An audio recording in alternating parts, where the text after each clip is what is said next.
Matipid na ulam na naman to mga kaibigan. Diyan muna kayo ha, hindi pa tatapos pagkalagay ng miswa ha.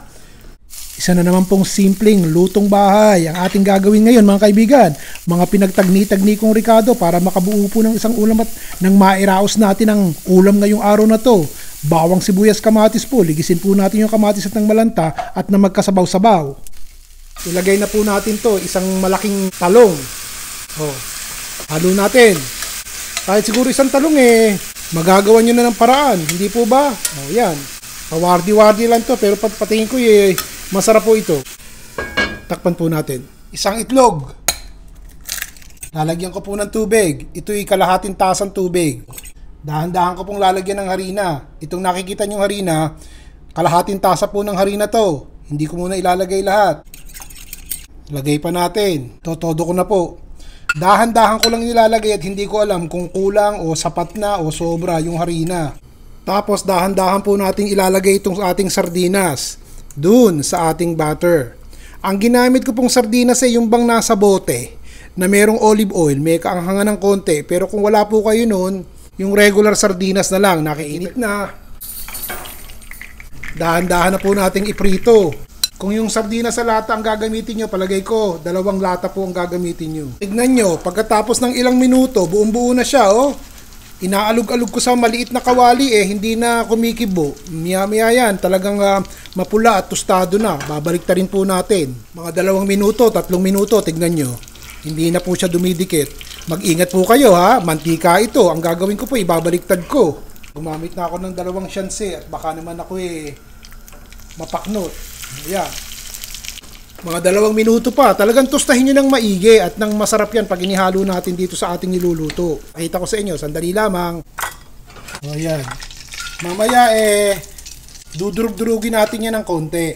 Ganyan ang gagawin natin ha. Hindi ko na pakikita sa inyo, basta ganyan ang gagawin ko. Hiniwa-hiwa ko lang. Tignan natin, 2 minuto na nakakaraan. Sasabawan ko na po ha, 2 tasa ng tubig.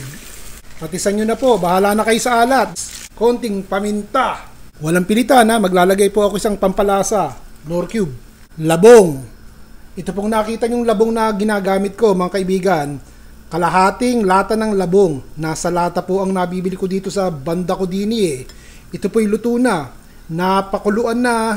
Pero pagtanggal ko po sa lata, para hindi mapanghi. Minsan kasi mapanghi yung ibang labong Talagang binanlawan ko po, binantuan ko ng malamig na tubig at piniga ko ng matindi para mawala po yung amoy. Kung may amoy man, wala naman Basta, luto na po yan. Kung kayo magluluto ng labong, pakuluan nyo muna, ilaga nyo muna bago nyo isama dito sa ating niluluto. Takpan po natin. 2 minuto. Lagay na po natin tong ating pechay. Yan. Takpan po natin. 1 minuto lang ha. Parang natutuyo. Lalagyan ko muna po ng 1 tasa pang tubig. So 3 tasang tubig na yon. Kayo na po ang mag-adjust ng pang-alat nyo ha. Dahil lalagyan natin to ng miswa Huwag kayo aalis. At may sorpresa tayo. Sandali nga. Takpan po natin sandali ha. Para lang matunaw yung miswa. Mga 30 seconds lang ha. At magkakaluray-luray naman lalo yung talong at lutong-luto na Nagkamali yata ako. Sana pala hindi ko masyadong naluto ng maigi yung talong. Bago patayin ng apoy, tsaka natin ilalagay itong ating tostadong sardinas. Yan. Patayin na po natin ang apoy. Ano masasabi nyo dito sa aking niluto? Minsan talagang naiisip ko, mahirap talagang gumawa ng mga bagong ulam araw-araw. Ricardo, napakadaling hanapin. Kayo na po ang magpalit kung hindi kaya ng budget nyo sa araw-araw ang mga ibang Ricardong aking inilalahok dito sa ulam. Pero palagay ko naman itong ulam na ibinabahagi ko sa inyo pasok na pasok sa pang-araw-araw na gastos. Nagustuhan nyo po ba? Basta wag nyo pong titigilan ang kalalagay ng comment dito sa baba. At yung po'y binabasa ko, kadalasan sa inyo po ako kumukuha ng idea kung ano ang aking lulutuin sa susunod. Si Ron Bilaro po.